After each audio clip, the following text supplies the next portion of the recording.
so this is probably my most favorite and probably one of the more powerful features that Flownex has, and it's called the Designer. And I'll oversimplify it by saying it's essentially the goal-seek function within Excel on steroids.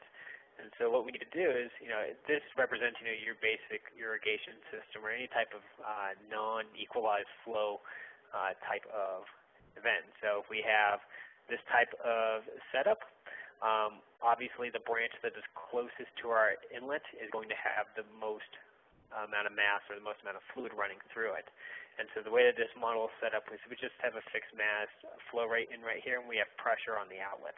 And so I can manually and iteratively play around with my own values to see how close I can get. And again, this is just editing the discharge coefficient or the percent open of this discharge nozzle. So if I were to solve my steady state, you see that I'm starting to get close, but this is a tedious process at best. And so what we can do is set up a designer.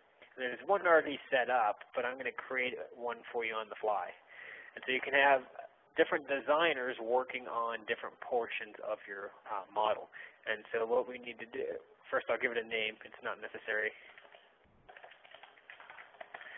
And so what we can do is we have values for equality constraints, and so this is my goal, and then we have independent variables, and this is what we're allowing Flownex to change in order to obtain this goal. And so all I need to do in order to balance the flows through all four of these is actually just force the results. So I want my total mass flow rate of this nozzle, the total mass flow rate of this, and the total mass flow rate of this guy. And so what I want them to equal is 75. That's just 300 divided by 4. And the reason I'm not pulling the last one is because if the first three are 75, then the last one is 75 as well. And so really there's no detriment to adding this one in as well. It's just, why overcomplicate something when you don't need to. So I'll come over here, I'll specify that I want to work off of my discharge coefficient. Same thing with this guy. It doesn't matter the order that you drag and drop these over here. It's not necessary. And so I just need to specify the min and the max value.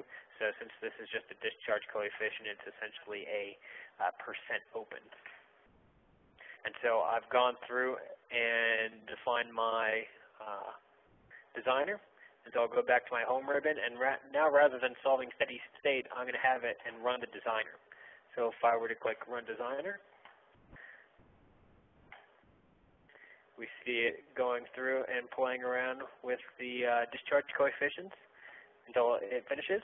And we see that we now have 75 kilograms per second.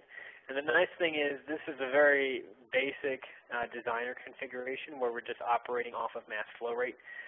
You see that anything that we have a result from. So if we wanted to iterate off of and use the designer to arrive at a particular mean pressure, or depending on our material definition, conductivity, any value that you see listed here, we can use the designer on. As long as, and the designer will work as long as we pick an appropriate independent variable. And so if I'm trying to arrive at a static pressure by modifying, something that has absolutely zero impact on that value, then it's not going to work. But as long as what you're trying to design to make sense, it'll work. And so next we have our optimization and Excel sensitivity study.